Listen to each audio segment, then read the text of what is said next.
حضرت عبداللہ بن عمر بیان فرماتے ہیں کہ رسول اللہ صلی اللہ علیہ وسلم نے مسلمانوں کے ہر غلام و آزاد، مرد و عورت، چھوٹے اور بڑے پر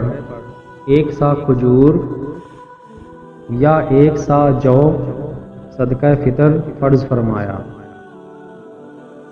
اور حکم فرمایا کہ اسے نماز عید کے لیے جانے سے پہلے ادا کر دیا جائے۔ نبی کریم صلی اللہ علیہ وسلم کا فرمان مبارک ہے، مسکین وہ نہیں جسے 1-2 لقمے در در پھرائیں، یعنی مانگنے کے لیے در در پھرتا رہے، بلکہ مسکین وہ ہے جس کے پاس مال نہیں لیکن اسے مانگنے سے شرم آتی ہے، یعنی سفید پوش، اور وہ لوگوں سے چمٹ کر نہیں مانگتا۔